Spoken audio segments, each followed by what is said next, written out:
अच्छा, third episode है। और फर्स्ट या सेकंड एपिसोड में मैंने आपको बताया था, थर्ड नहीं है बेसिकली, फोर्थ एपिसोड है, ठीक है। थर्ड में तो मैंने भी आपको वो बताया ना, क्या कहते हैं, कैंडलस्टिक एनाटॉमी, ठीक है। ये फोर्थ एपिसोड है। सेकंड एपिसोड में मैंने आपको मेंटोरशिप की जो मैं इंट्रोडक्शन दे रहा था, उसके अंदर मैंने मार्केट एफिशिएंसी पैराडाइम क्रिएट बताया था, अगर आपको याद होगा, ठीक है। इब्तिसाम ने वो एपिसोड नहीं देखा हुआ तो वो टेलीग्राम पे देख लेगा तो उसको आइडिया हो जाएगा। उसके अंदर मैंने आपको बताया था मार्केट किस तरह रन होती है, क्या साइकिल है, उसके अंदर रिटेल कॉन्सेप्ट होते हैं, जो स्मार्ट मनी प्लेयर जो होते हैं वो उन्होंने हमें इंट्रोडक्शन करवाए थे, जो ट्रेडिशनल कॉन्सेप्ट चलते आ रहे हैं रिटेल कॉन्सेप्ट, ठीक है। तो मैंने बताया था कि रिटेल कॉन्सेप्ट समझना ज़रूरी है जब हम स्मार्ट मनी कॉन्सेप्ट पे जाने से पहले पहले, आईसीटी कॉन्सेप्ट पे जाने से पहले पहले। तो इस एपिसोड में हम कवर करेंगे रिटेल कॉन्सेप्ट, ठीक है। तो ये एपिसोड हमारा है fourth episode, retail concepts.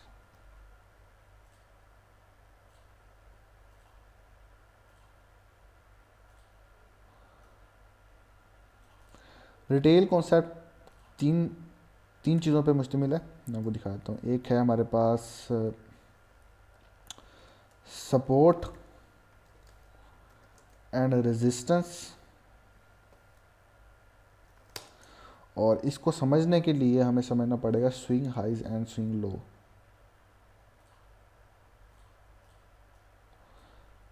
Support resistance, ठीक है, इसको मैं ब्रैकेट में लिख देता हूँ। Swing highs and swing loss,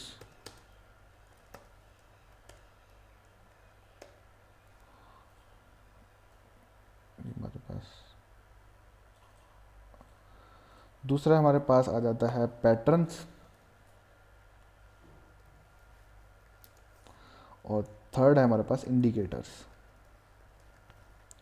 ये टोटल तीन चीज़ें हैं जिन पे हमारे रिटेल कॉन्सेप्ट्स हैं, ठीक है। Support resistance, pattern and indicator.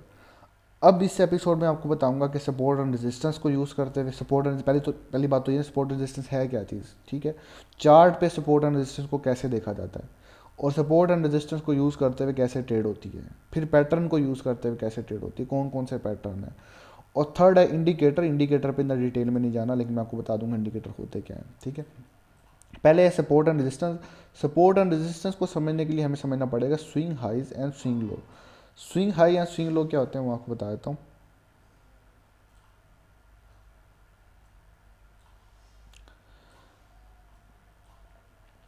Swing high हमारा होता है एक 3 कैंडल फॉर्मेशन, मैं आपको ड्रा करके समझा देता हूँ। 3 कैंडल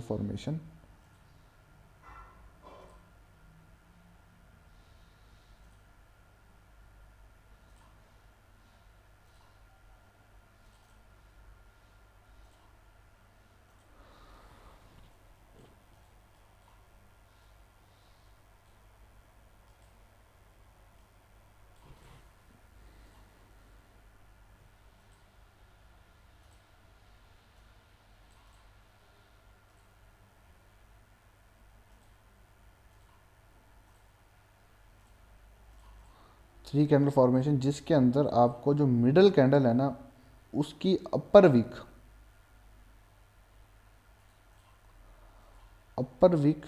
अपने लेफ्ट और राइट कैंडल दोनों से हायर होगी,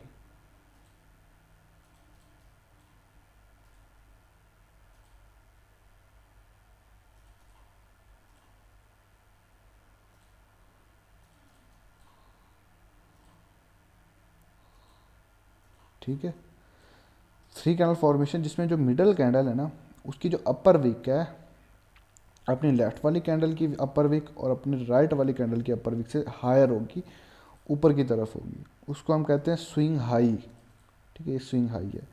चार्ट पे इसको कैसे देखना सिंपल है, जैसे ये देखो, अगर ये इस जगह पे फोकस करोगे आप, तो हमारे पास एक कैंडल ये, दूसरी कैंडल ये, तीसरी कैंडल ये, तो जो मिडल कैंडल है उसकी जो अपर वीक है अपनी लेफ्ट वाली कैंडल की अपर वीक और राइट वाली कैंडल की अपर वीक से हायर है, तो हमारे लिए स्विंग हाई है, ठीक है, स्विंग हाई। अब आप कहोगे कि ये स्विंग हाई क्यों नहीं है, ठीक है, क्योंकि इसकी राइट वाली कैंडल की विक इससे ज़्यादा ऊपर हो गई है, तो ये वाली स्विंग हाई नहीं है, ये स्विंग हाई नहीं है। अगर आप कहोगे ये स्विंग हाई है, बिल्कुल ये भी स्विंग हाई है, क्योंकि ये इसकी लेफ्ट वाली कैंडल की अपर विक और राइट वाली कैंडल की अपर विक से ऊपर है, तो ये स्विंग हाई है।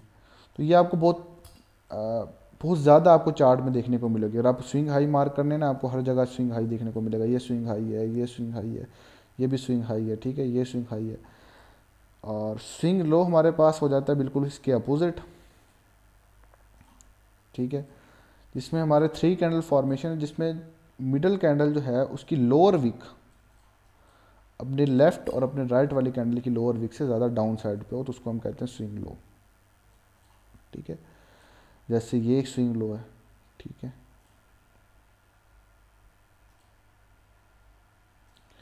स्विंग लो, ये स्विंग लो है, ये स्विंग लो है, ये स्विंग लो है। चार्ट पे आपको हर जगह जो है स्विंग हाई स्विंग लो जो है वो आपको नज़र आएंगे। तो ये आपको बहुत बहुत ज़्यादा तादाद में आपको स्विंग हाई यहाँ भरे पड़े हैं, swing highs and swing lows. अब इन swing highs and swing lows का सपोर्ट एंड रेजिस्टेंस से क्या ताल्लुक है वो मैं आपको बता देता हूँ। जो extreme swing high extreme swing lows होते हैं ना, एक्सट्रीम स्विंग हाई क्या है, जो स्विंग हाई बनने के बाद मार्केट अच्छी खासी ड्रॉप हुई हो, ठीक है, ये स्विंग हाई बना और मार्केट अच्छा खासा यहाँ से ड्रॉप हुई है, ठीक है। ऐसे एरिया को जहाँ स्विंग हाई के बाद मार्केट जो ड्रॉप हुई हो, रिटेल कॉन्सेप्ट के मुताबिक वो एरिया हमारे पास हो जाता है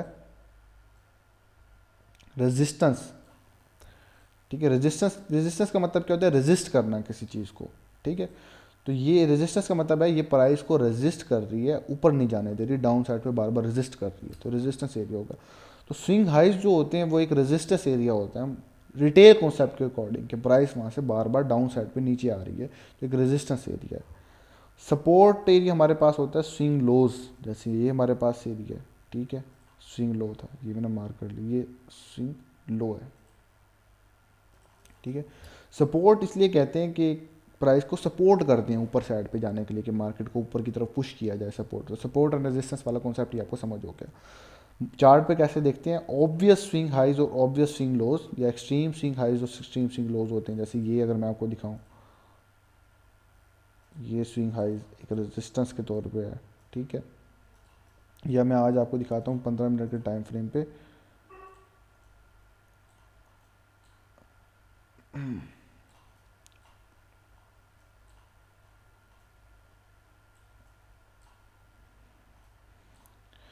ये एरिया था, स्विंग हाइज बने हुए थे, ये पूरा एरिया था। तो ये एक रिटेल कॉन्सेप्ट के लिए क्या थी, एक रेजिस्टेंस एरिया था, कि मार्केट बार बार इस जगह से रेजिस्ट हो रही है इस एरिया से, तो स्विंग हाई रेजिस्टेंस एरिया, ठीक है। और सपोर्ट का भी समझा।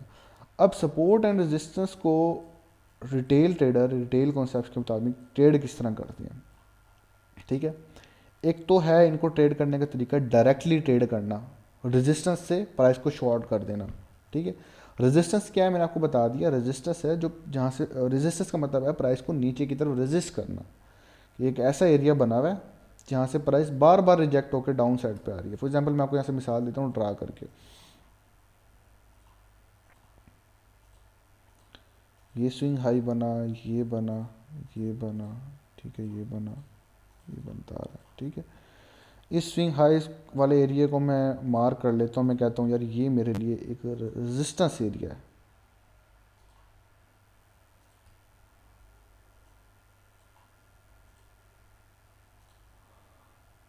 ये मेरे लिए एक रेजिस्टेंस एरिया है, ठीक है। रेजिस्टेंस मार्क कर लेता हूँ, पूरा एरिया में मार्क रेजिस्टेंस एरिया। एक तो डायरेक्ट ट्रेड करने का तरीका ये होता है कि आप वेट करो कि प्राइस जो है वो रेजिस्टेंस एरिया पे आए, वहाँ से आप शॉर्ट कर दो। अच्छा, अब शॉर्ट वाला मैंने भूल गया था मैं आपको बताना, टाइप्स ऑफ ट्रेड में आता है शॉर्ट और लॉन्ग क्या होता है। तो टाइप्स ऑफ ट्रेड में आपको यहाँ समझा देता हूँ थोड़ा सा, हालांकि मुझे इसका अलग से समझाना चाहिए था, लेकिन चलो मैं आपको बता देता हूँ। लेवरेज ट्रेडिंग करते हो ना, तो उसकी 2 टाइप होती हैं, ठीक है। अगर आपको प्राइस लग रहा है ना डाउन साइड पे आएगी, आप एनालिसिस करते हो और आपको ये लगता है कि प्राइस जो यहाँ से गिरेगी, तो आप शॉर्ट करके प्रॉफिट वहाँ से निकाल सकते हो, ठीक है। फॉर एग्जांपल यहाँ से मार्केट ऊपर जाती रही, आपने एनालिसिस किया और आपको लगा जी मार्केट अब यहाँ से गिरेगी, तो आप सेल शॉर्ट करो, मार्केट उस हिसाब से फिर जितना गिरेगी आपको प्रॉफिट होता रहेगा। लेकिन अगर वहाँ से जहाँ से आपने शॉर्ट किया है प्राइस ऊपर चलेगी तो आपको लॉस होगा। इसको कहते हैं शॉर्ट की ट्रेड लेना। लॉन्ग करना या बाय करना, बाय लॉन्ग जिसको कहते हैं, वो ये होता है कि आप पूरा एनालिसिस करो और जब आपको लगे कि मार्केट जो है यहाँ से इंक्रीज़ हो सकती है, उठ सकती है, जा सकती है ऊपर की तरफ, तो आप उसको बाय लॉन्ग करो। तो जहाँ से आपने बाय लॉन्ग किया, अगर वहाँ से प्राइस ऊपर जाती है तो आपको प्रॉफिट होगा, लेकिन अगर उस एरिया से जहाँ से आपने लॉन्ग किया नीचे आ जाती है तो आपको लॉस होगा। ठीक है, दो टाइप की ट्रेड होती हैं, buy long, sell short. Buy करना या सेल करना, या बाय को आप लॉन्ग कह दो, सेल को आप शॉर्ट कह दो। ठीक है, हालांकि मैंने इसको ना थोड़ा सा डिटेल में बताना था, लेकिन आइडिया मिल गया आपको बहुत है। तो रिटेल ट्रेडर क्या करते हैं, वेट करते हैं कि प्राइस रेजिस्टेंस पे आए तो वो डायरेक्टली जो है वहाँ से शॉर्ट कर दें कि भाई यार इस जगह पे ना प्राइस आ रही है, बार बार आ रही है, तो वहाँ ऑर्डर लगा के रख देंगे शॉर्ट के, क्या यहाँ से मैंने शॉर्ट करनी है तो शॉर्ट की ट्रेड यहाँ मार करके रख देंगे। स्टॉप लॉस अपना जो भी अपनी टेक्निक होगी, मेथड, और टीपी अपना रख देंगे, फिर वेट करेंगे प्राइस वहाँ से जाए। एक तरीका तो ये डायरेक्टली सपोर्ट एंड रेजिस्टेंस को ट्रेड करना। ठीक है, इसी तरह जो है वो सपोर्ट मार करके रख लेंगे कि प्राइस जो है अगेन सपोर्ट पे आएगी तो मैं जो है यहाँ से बाय करूँगा, सपोर्ट पे आएगी तो इधर से बाय करूँगा और जो भी होगा। दूसरा जो है वो है ब्रेकआउट ट्रेडिंग। ठीक है, रिटेल कॉन्सेप्ट के मुताबिक अगर कोई रेजिस्टेंस ब्रेक हो जाती है, फॉर एग्जांपल ये रेजिस्टेंस एरिया है और कैंडल जो है इस एरिया से ऊपर क्लोजिंग दे देती है, ठीक है, तो रिटेल कॉन्सेप्ट के मुताबिक ये ब्रेकआउट होगा। अब ये रेजिस्टेंस हमारी सपोर्ट बन जाएगी। ठीक है, वो कहेंगे जी रेजिस्टेंस अब सपोर्ट बनेगी, तो वो इस एरिया से अब लॉन्ग करेंगे, ब्रेकआउट हुआ तो वो लॉन्ग करेंगे। ठीक है, इसी तरह फॉर एग्जांपल अगर सपोर्ट ब्रेक हो जाती है, ठीक है, सपोर्ट ब्रेक हो जाती है, डाउन साइड पे सपोर्ट ब्रेक होगी, कैंडल ने closing they the support area से नीचे, तो वो कहेंगे जी सपोर्ट ब्रेक होगी, अब ये एरिया जो है वो रेजिस्टेंस बन जाएगा, तो वो यहाँ से शॉर्ट करेंगे। ठीक है, तो दो तरीके हैं सपोर्ट एंड रेजिस्टेंस को ट्रेड करने। एक डायरेक्टली सपोर्ट एंड रेजिस्टेंस को ट्रेड करना कि यार सपोर्ट एरिया भी मार्क किया हुआ है आपने, रेजिस्टेंस एरिया भी मार्क किया हुआ है, रेजिस्टेंस पे आएगा तो शॉर्ट करो, सपोर्ट पे आएगा तो लॉन्ग करो। दूसरा है ब्रेकआउट ट्रेडिंग, जिसमें आप वेट करो सपोर्ट ब्रेक हो या रेजिस्टेंस ब्रेक हो। अगर रेजिस्टेंस ब्रेक होती है तो लॉन्ग करो, सपोर्ट ब्रेक होती है तो शॉर्ट करो। दोबारा रिपीट करो, ब्रेकआउट में अगर रेजिस्टेंस ब्रेक होती है तो वो लॉन्ग करती हैं, सपोर्ट ब्रेक होती है तो शॉर्ट करती हैं। ठीक है, ये होती है सपोर्ट एंड रेजिस्टेंस। तो अगर मैं इसकी आपको एग्जांपल दूं,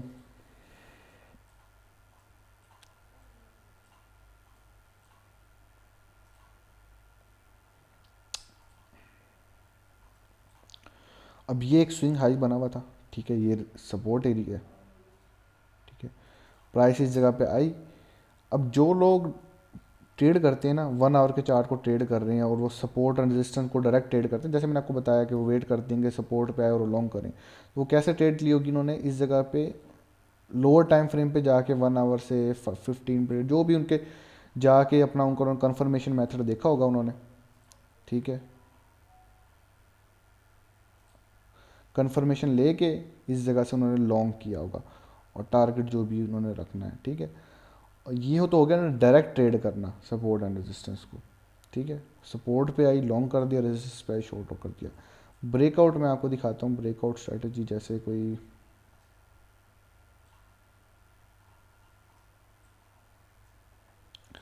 अच्छा, अब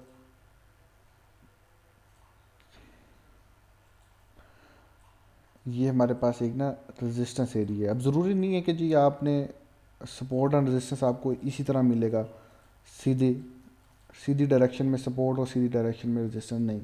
अगर मार्केट डाउन साइड पे गिर रही है ना, तो वो उस लिहाज से भी अपना सपोर्ट एंड रेजिस्टेंस मार करके रखते हैं, जिसको हम ट्रेंड लाइन कहते हैं। ठीक है, तो ये यहाँ से मार्केट रिजेक्ट हुई, फिर इस पूरे एरिया से रिजेक्ट होते हुए आ रही है। ठीक है, ये रिजेक्शन एरिया है, तो ये उन्होंने रेजिस्टेंस मार कर लेनी अपनी, रेजिस्टेंस आ गई पूरी। इनको सबको अगर कंबाइन करूँ, ठीक है, तो ये इनका एक रेजिस्टेंस एरिया आ गया। ठीक है, और इस जगह से मार्केट जो है वो अप साइड पर रिजेक्ट हो रही है, रिजेक्ट हो रही है, तो ये एक सपोर्ट एरिया है, इसको मार्क कर लो या इस तरह जिस तरह भी वो मार्क करते हैं। अब वेट करेंगे या तो जो सपोर्ट ब्रेक हो या रेजिस्टेंस ब्रेक हो। ठीक है, और वो अपने मेथड जो भी उनका कंफर्मेशन मेथड है उसको वेट करेंगे। अब यहाँ हमारे पास जो है रेजिस्टेंस ब्रेक हुई, ठीक है, रेजिस्टेंस ब्रेक हुई तो जो ब्रेकआउट ट्रेडर है उन्होंने यहाँ से लॉन्ग किया होगा, ठीक है। और यहाँ से जैसे हमें थोड़ी इस जगह पे अगर मैं आपको दिखाऊं, खैर इसको अभी ना इतना डीपली नहीं जाते, इसको इस तरह कर लेते हैं, ठीक है। और जो लोग हैं जो डायरेक्ट ट्रेड करते हैं उन्होंने कैसे ट्रेड की होगी, उन्होंने देखा होगा जी ये रेजिस्टेंस एरिया है, बार बार प्राइस यहाँ से रिजेक्ट हो रही है, ठीक है, तो उन्होंने इस जगह पे अगेन जब रेजिस्टेंस पे आई शॉर्ट किया होगा, ठीक है, या ये सपोर्ट एरिया है, ठीक है, जब अगेन जब सपोर्ट पे आई उन्होंने यहाँ से लॉन्ग किया होगा, ठीक है। तो डायरेक्ट सपोर्ट एंड रेजिस्टेंस को भी ट्रेड करते हैं, और जब तो वो फिर ब्रेकआउट का वेट करते हैं कि ब्रेकआउट हो फिर हम ट्रेड करें, ठीक है। ब्रेकआउट के लिए वो कैंडल की क्लोजिंग का वेट करते हैं। अगर वो 1 आवर पे ट्रेड कर रहे हैं, 1 आवर की ट्रेंड लाइन मार्क की हुई है, तो वेट करेंगे जी उस ट्रेंड लाइन के ऊपर 1 आवर की कैंडल को क्लोज हो, ठीक है, फिर वो अपने मेथड के हिसाब से जो भी जिस तरह भी ट्रेड करते हैं वो करेंगे। तो ये तो हो गया ना सपोर्ट एंड रेजिस्टेंस ट्रेड होगी। किधर गया यार, मैंने लिखा था वो, अच्छा चलो दोबारा लिख लेता हूँ। सपोर्ट एंड रेजिस्टेंस क्लियर हो गया, स्विंग हाइज वगैरह क्लियर हो गया। दूसरा था पैटर्न्स, ठीक है। रिटेल कॉन्सेप्ट में कुछ पैटर्न्स होते हैं, अगर वो चार्ट पे पैटर्न बन रहे हैं तो लोग उस हिसाब से ट्रेड करते हैं। फॉर एग्जांपल अगर चार्ट पे एम बन रहा है, एम शेप, जिसको रिटेल रिटेल लैंग्वेज में या रिटेल कॉन्सेप्ट की लैंग्वेज में डबल टॉप कहते हैं, एक टॉप ये एक टॉप ये, फर्स्ट टॉप सेकंड टॉप, तो डबल टॉप बनने या एम शेप इसको कहते हैं। जब भी इस तरह का पैटर्न बने तो वो शॉर्ट करते हैं, वहाँ से वो वेट करते हैं मार्केट जो इस तरह का पैटर्न बनाए और फिर वहाँ से इस जगह से कोई कंफर्मेशन लेके मार्केट को शॉर्ट करें, ठीक है। इसी तरह और पैटर्न्स हैं,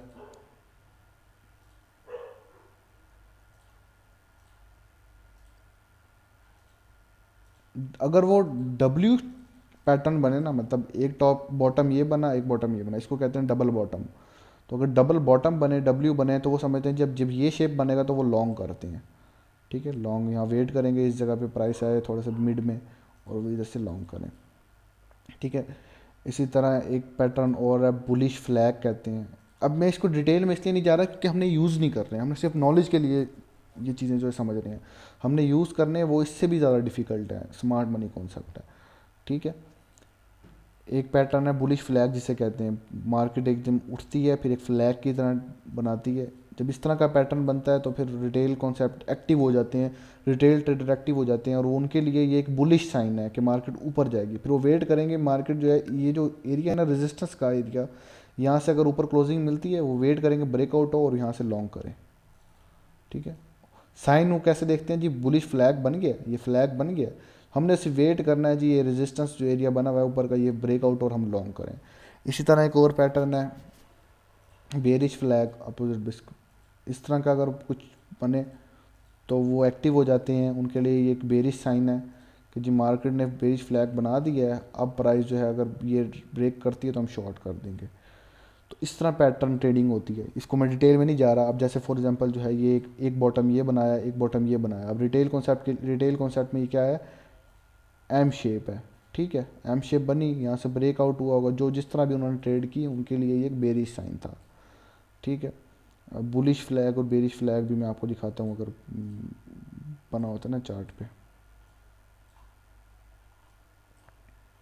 अच्छा अब देखो ये मार्केट डाउन साइड पे आई, ठीक है,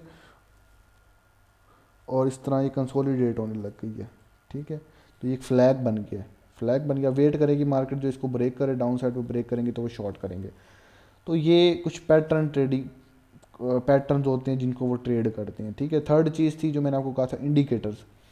अब इंडिकेटर जो है ना वो कोई तब चार्ट से रिलेटेड नहीं है, वो आपको ट्रेडिंग व्यू के ऊपर ना जो वेबसाइट है आपको इंडिकेटर में जाओगे कुछ टूल मिल जाएंगे इंडिकेटर पे, और उस वो आपको इंडिकेशन देते हैं कि यार अब मार्केट बाई की तरफ जा सकती है सेल की तरफ जा सकती है। बिल्कुल मतलब मेरी मेरी नज़र तो नज़दीक तो बिल्कुल बुलशिट है, नहीं यूज़ करने चाहिए। एक कोई भी $1 ट्रिलियन की मार्केट जो है फ्री इंडिकेटर पे तो नहीं चलेगी ना, कॉन्फ्लुएंस आपने लेनी है। फॉर एग्जांपल मिसाल दे रहा हूँ, वरना मैं इतने डीप में जाना भी नहीं चाह रहा था, बल्कि मैं इसको इग्नोर करने लगा था कि इंडिकेटर, क्योंकि हमारी ट्रेडिंग में ना स्मार्ट मनी कॉन्सेप्ट में चार्ट यूज़ होंगे, स्विंग हाइज एंड स्विंग लोज भी यूज़ होंगे, कैंडल यूज़ होगी, सब कुछ यूज़ होगा। इंडिकेटर बिल्कुल भी एक भी इंडिकेटर नहीं। हाँ कुछ है जो आईसीटी के कॉन्सेप्ट जो है वो थोड़ा सा दिखा देते हैं आपको, वो अलग चीज़ें इंडिकेटर है, लेकिन कोई भी इंडिकेटर इस तरह का नहीं है जो हमें जिसको यूज़ करते हैं वो अपने ट्रेड की इंडिकेशन लें। फॉर एग्जांपल एक इंडिकेटर है RSI, जिसको हम कहते हैं रिलेटिव स्ट्रेंथ इंडेक्स। ये बड़ा फेमस है, RSI रिटेल कॉन्सेप्ट के अंदर लोग यूज़ करते हैं। अब इस इंडिकेटर के पीछे लॉजिक ये है कि वो ये आपके सामने बना आ जाता है, ठीक है। ये क्या है, ये इसको बाय एरिया कहते हैं। जब मार्केट जो है नीचे वाली जो लाइन है इससे नीचे आए ना, ये लाइन रिलेटिव स्ट्रेंथ इंडेक्स वाले जो लाइन अगर इससे नीचे आती है तो वो समझते हैं कि जी मार्केट जो है वो बहुत ज़्यादा ओवरसोल्ड है।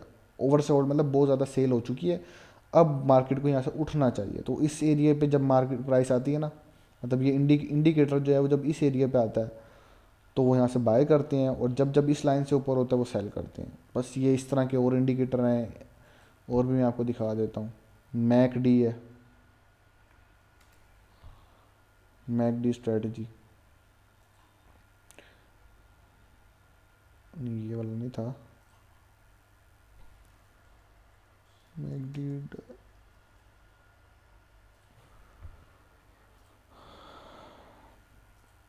अच्छा जी, ये एक मैकडी वाला इंडिकेटर है। ये उनके पीछे, इसके पीछे लॉजिक क्या यूज़ करते हैं कि जी दो लाइनें हैं, एक येलो है और एक ब्लू है, मतलब एक ऑरेंज है और एक ब्लू है, ठीक है। ठीक है, लॉजिक क्या है यूज़ करने की, लॉजिक ये है कि सिंपल, जब जब जो है ब्लू लाइन ऑरेंज को क्रॉस करके ऊपर आएगी तो उनके लिए एक बाय इंडिकेटर है कि मैं यहाँ से मार्केट में बाय करना है, और जब जब ऑरेंज जो है वो क्रॉस करके ब्लू के ऊपर आएगी तो वो कहते हैं जी सेल करना है, ठीक है। तो मेरे ख्याल से ये कोई इतना इंपॉर्टेंट है नहीं, इसको इग्नोर ही करो, बस मैंने बताना था कि ये इंडिकेटर होते हैं, इस तरह इंडिकेशन लेते हैं वो। तो ये हमारे पास थे रिटेल कॉन्सेप्ट, जिसके अंदर दो तीन चीज़ें थी, support and resistance. Support and resistance को किस तरह ट्रेड करते हैं रिटेल ट्रेडर, और उसके में अंदर मैंने आपको बताया था डायरेक्ट सपोर्ट एंड रेजिस्टेंस के तौर पे यूज़ करना, और ब्रेकआउट वाला मैंने आपको बता दिया था। फिर पैटर्न आ गए हैं और इंडिकेटर आ गए हैं। अब मुझे बता दो आपको सारी चीज़ें क्लियर हो गई हैं, क्योंकि अब ये बेसिक जो टेक्निकल से रिलेटेड था ना वो आपका सारा क्लियर हो चुका है। मैंने आपको पहले एपिसोड के अंदर अपने मेंटोरशिप का इंट्रोडक्शन दिया था, ठीक है, कि मेंटोरशिप जो है वो कितना लेंथी चलेगी, क्या होगा, कितना टाइम लग सकता है, ये सारी चीज़ें मैंने आपको बताई थी।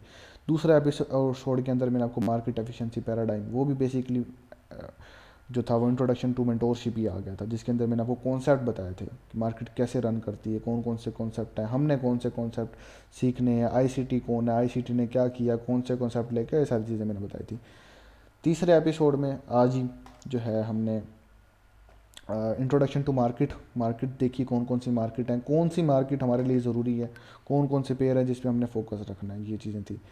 और लास्ट में जो फोर्थ एपिसोड है जो अभी मैंने कवर किया है वो है रिटेल ट्रेडर, रिटेल कॉन्सेप्ट वाला। इससे बल्कि पीछे जो है मैंने आपको इंट्रोडक्शन टू टेक्निकल एनालिसिस भी समझाया, जिसके अंदर मैंने आपको candle stick anatomy, candle stick क्या है, किस तरह वर्क करती है, ये चीज़ें बताई थी। और इस एपिसोड में मैंने आपको बता दिया कि रिटेल कॉन्सेप्ट कौन से होते हैं। तो ये सारी चीज़ें कॉन्सेप्ट कवर हो गई हैं। अब सीधा हमने आईसीटी पे जाना है, लेकिन उससे पहले एक सेशन होगा जिसके अंदर ट्रेड की जो बेसिकली ट्रेड किस तरह ली जाती है, कैलकुलेशन क्या होती है, कैलकुलेशन करने का क्या तरीका है। फॉर एग्जांपल अगर मैंने आपको इसमें तो बताया ना थोड़ा सा कि बाय और सेल करना होता है हमने। अगर हमें लग रहा होता है कि मार्केट जो है वो यहाँ से ऊपर जाएगी तो हम बाय करते हैं, अगर हमें लग रहा होता है मार्केट डाउन साइड जाएगी तो सेल करते हैं। तो वो बेसिकली अब नेक्स्ट एपिसोड में आपको ये बताना है कि किस तरह बाय करते हैं, क्या उसके मेथड होते हैं, कैलकुलेशन कैसे करते हैं, हमने रिस्क की कैलकुलेशन कैसे करनी है। फॉर एग्जांपल मैं यहाँ से अगर बाय करना चाह रहा हूँ और मुझे रिस्क भी जो यहाँ मैं अपना रिस्क लेना चाह रहा हूँ $5 का, $10 का, तो किस तरह कैलकुलेशन करूँगा, क्या देखते हुए कैलकुलेशन करूँगा, ये सारी चीज़ें नेक्स्ट एपिसोड में कवर कर लेंगे, नेक्स्ट सेशन में कवर कर लेंगे। और फिर हमारे पास आ जाएगा आईसीटी स्टार्ट हो जाएगा फ्राइडे से, वो फिर इम्पोर्टेंट है ज़्यादा। अब मुझे आप बता दें जो भी आपके क्वेश्चन है।